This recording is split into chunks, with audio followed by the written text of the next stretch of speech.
Hi, boys and girls. It's Miss Diane, and I'm back again to talk to you about a new subject, which is contour lines. And I just want to talk about what contour lines is a way an artist who draws creates form. Because we know that when you draw on a piece of paper, it's very flat, very thin. But if you want to create something that looks like it's a sculpture or looks like it's real, you want to use some tricks to create form as you draw. So this is a quick lesson. It's something you have to really keep working on all your life as an artist. I'll show you some inspirational images. Is Albrecht Durer, who is a wonderful draftsman from many, many years ago. But he used line in his etchings and his drawings to create shape. And you would say those forms of those hands look so realistic. But they're just a buildup of lines. And as he created the lines going over a form, he wanted to make sure the line followed the form. So when we think of a form, something like as simple as a sphere, and in this case it's an orange, I went ahead and I took a ballpoint pen and I started toying around with it because I wanted to really feel the shape of the orange and see the shape of the orange and what line does when it goes down it, because that's what the artist is going to use. The artist is going to use line to create the form. He's not sculpting it, right? So you see it turns as it goes around the sphere, and that is a trick that all artists want to practice a lot of. So there's my orange. Just by doing it on a piece of fruit makes you sort of feel it. So here's my banana from a couple days ago. I was doing circles around, going around with my ballpoint pen. It looks like a tattoo now. I think I'm a professional fruit tattoo artist because now it's become a sort of a scar on the surface. But I can still eat this banana. But you can see again this beautiful long cylindrical shape of the banana that tapers at the end.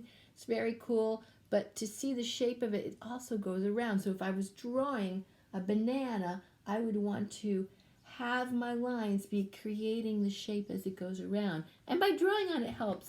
Also, I did it long ways too, so I could see it. And now what's kind of fun is to put these together and try to draw what I see. Now that's a very sophisticated lesson. Before you jump to that, I want to look at how to just use line and value to create form that's very simplified, just using our hand, because our hand is a three-dimensional object, but the picture of it won't be.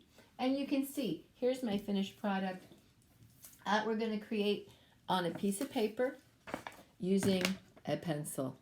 That's it today. Oh, and a ruler.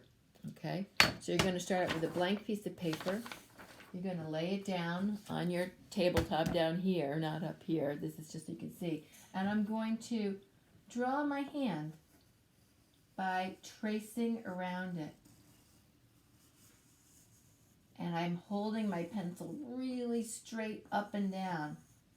Don't worry about making a mistake. With pencil, you can easily erase it. And I'm going to do my wrist too.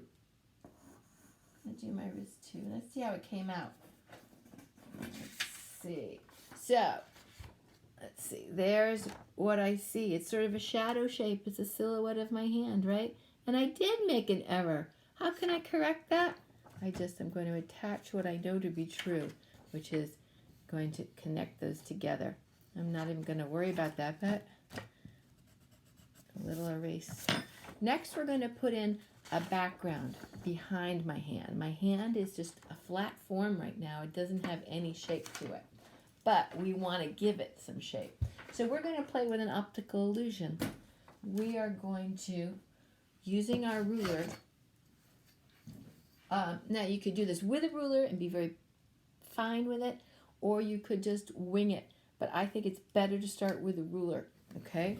And you learn how to hold the ruler and also hold the ruler so you can mark it and it doesn't wiggle around. So if I'm at my table and I want to mark every half inch, this is an 11-inch piece of paper, right? 11-inch piece of paper, and I want to not have it fall down. Oh, there it is. Not have it fall down. I'm going to mark every half inch, right? So it goes 1, 1.5, 2, 2.5. And what I do is I just put a mark there every half inch, starting at the edge all the way up, and I go to this side and I do the same thing again. I mark half inch, 1 inch, 2, 1/2 inch, 2 inch, 2.5 inch. I go all the way up. So there's marks on this side and that side. And then I'm going to connect the marks by holding my ruler, hopefully smaller than this. This is a really big ruler. And I line up one mark on this side, one mark on that side, and I, using my pencil, pull it across to lead them together. The trick of this is I don't want to draw where I drew my hand. So now look at this carefully. I went ahead before you got here and I did mark and I did a mark and then I drew a cross. And as I got closer and closer to my hand drawing where those fingers are, as I went across, I stopped. I jumped over the finger and I continued. And I started over here. I drew from one mark, stop, jump, line, line, line, jump, line, jump, line, jump, line, jump, line. And I ended up with these stripes going across, sort of like my banana, right? Stripes going across, but they're my background. And this is going to come alive. And the way I'm going to do that is I'm going to, you can see I've put little letters here, and I'm going to, the D for darken, darken, darken, darken. I'm going to leave this white, and I'm just going to darken every other stripe going across. Right? But before I even do that, I am going to make the curve. The curve is the optical illusion part of this. Now look at it carefully. Instead of going across my finger, I'm going to make a rounded mound. Basically, I'm going to do it with a pen so you can see it better. I'm going to connect those two lines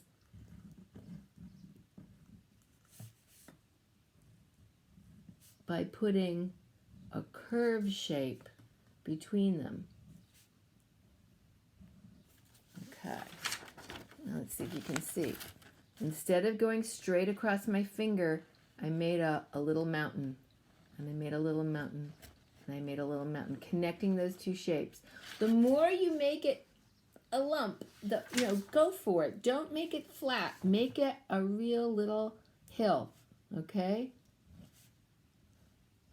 That will offer you more form as we go forward, all right? Let me show you what it looks like now. Okay. Okay, now notice, these are straight lines. Then when I skip over, I'm going to climb up a hill and go down again. Then I have the straight line, up a hill and down. And I'm connecting them together. Did I match that one perfectly? No, I can erase it if it's pencil, right? That's why I say, let's do this baby with pencil. I haven't done this one, but I'm going to go up and over and match that. All right? I'm going to continue on with that. And actually, I'll just use this to show you what the end result is.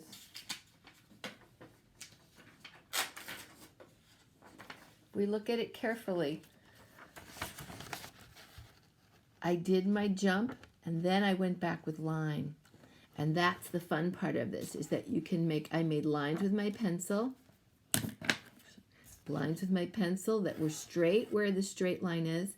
And as if a ribbon was going over my finger, I went up and over, just like the shape of that banana. or the shape of that orange, up and over with my line. Straight, up and over, straight, up and over. Because these fingers are actually like they're sphericals, or they're cylinders like the banana, right? So the line does not appear straight on them. The line is curving around, and that's what I did all the way down. Another thing I did is I went back into it and I darkened one line, one side of it, to make it look like the sun was hitting one side and then the shadow was on the other, and that gives something. Now, I was just playing around with this. You can see down here I decided to do less lines and more using the side of my pencil. I shaded it, and I shaded it darker where my form met my background. So, and it got lighter here, and it got darker here. So this is way using value to lighten and darken creates form as well. The linear contour line creates form, and then the dark to the light creates form. And Albrecht Durer did both of that. I was also playing a little bit with color down here. I decided to use my colored pencils and see what would happen. But I am in love with pencil, so I continued on with my pencil. I wrote my name neatly at the bottom, and I had to take a little time to do this. You can see it's not something you do in 5 minutes. It's something that you can do in pieces. You could start out with marking all your lines, doing your hand outline, marking your lines, and then when you have eaten your banana lunch, you can go back and start doing the curved lines and putting in the curved forms and seeing how it comes out. I hope it works out for you. I'd love to see what you make. And you could also, a hand is just one idea. I also decided the other day that what if I did a cat shape?